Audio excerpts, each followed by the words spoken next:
Hey guys, welcome back. And tonight we're going to be making vegetable peanut curry. It's a really fantastic dish to throw together in the afternoons if you're at home. Everything in it's incredibly healthy for the most part, and it's a good excuse to clean out your refrigerator and make something delicious in the meantime. So I'm just going to show you what we've got here.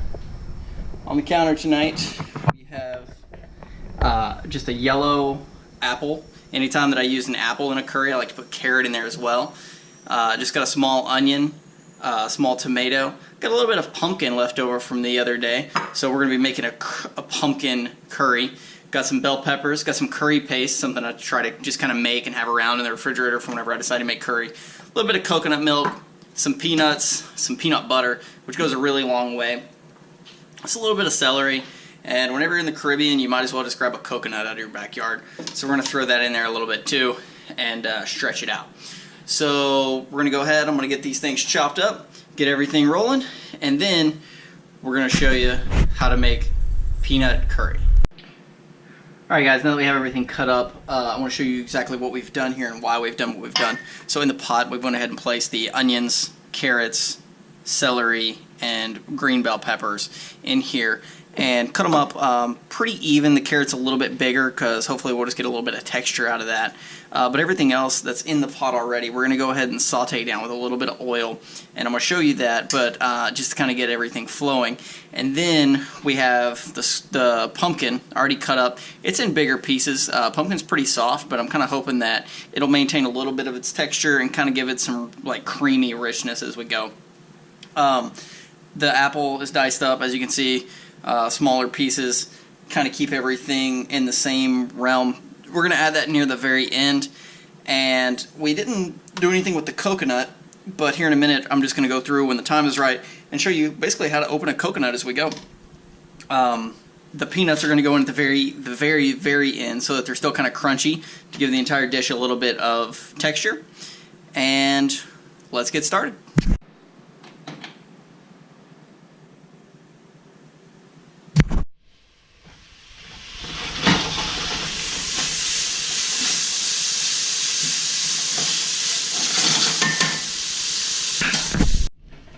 Alright guys, we're going to go and add some of the curry paste to it.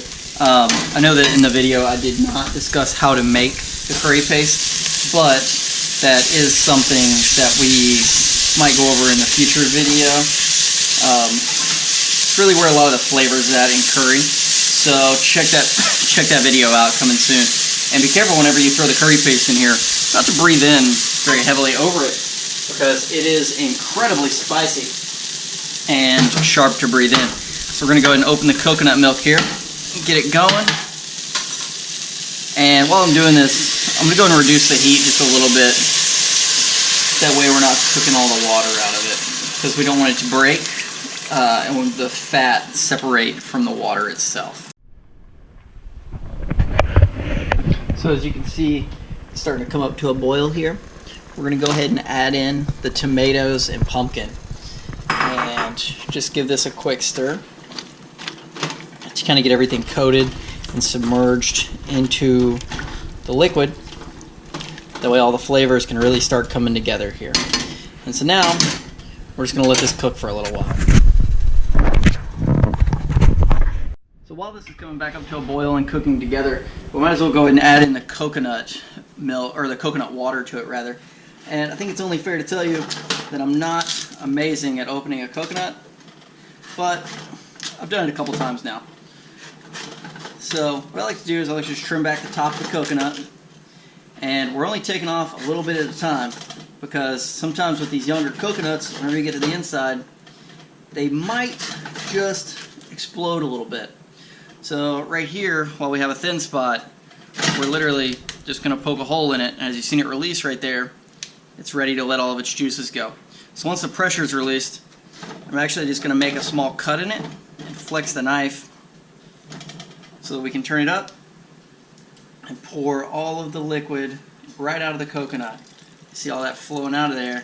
It's going to get nice and juicy.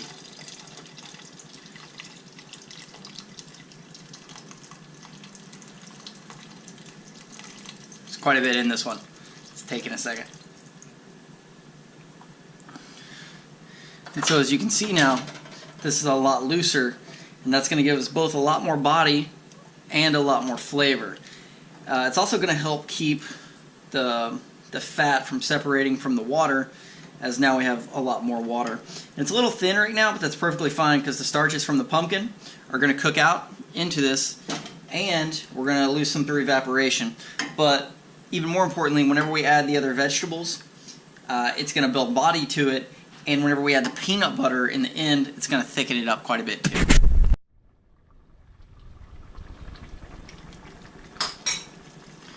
Alright guys, so we're going to go ahead right now and add a fair amount of salt. And I just added a little bit more curry paste, curry paste. But I didn't show that in the video. We're going to go ahead and add the rest of the apples because the pumpkin is almost done. And like I said, we want it to be creamy, but we don't want to like totally lose the texture of the pumpkin. So we're going to add the apples. And like I said, that really took up a lot of the space from the extra moisture that's in there. So it's not that it really thickened it up as much, it just gave it body.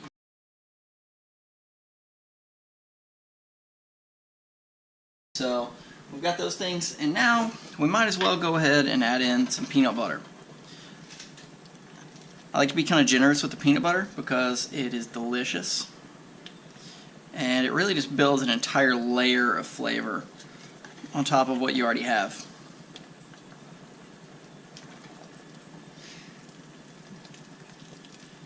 Just kind of give it a quick stir in. As you can see it getting creamier as I stir it. And that's just the peanut butter spreading throughout and breaking down. That's also me breaking down a little bit of the pumpkin that we're beating up with the spatula right now. Not a whole lot, but enough to really get the starches moving in there. And we're just going to give it another quick taste.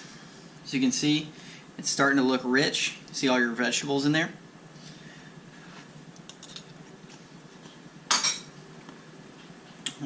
It's starting to get really good.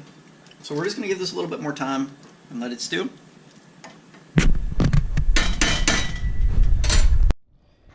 Alright guys, so as I said it would do, it started to thicken up. It's creamy and rich, and it's really spicy. But all the vegetables still have a little bit of integrity. All of the vegetables and fruits that were added later, such as the pumpkin and the apples and such. So I'm going to go ahead right now and turn this off. And just put a lid on it and let it hang out. Alright guys, now that the curry is completely done, I'm just going to take a little look at it here. If you notice the consistency, it's nice and hearty. It's got enough juice to it so that whenever it goes over the rice, you're going to have enough fluids to go with it. But it's also thick enough that it's not loose and watery and liquidy. So what I'm going to do, just a nice spoonful of rice there. Curry right over the top. I like to cover it. I like to go back for a little bit more liquid. And then, as I mentioned, adding the peanuts right at the end, I like to literally just throw them right on top so that you get that nice crunch as you go in for the curry.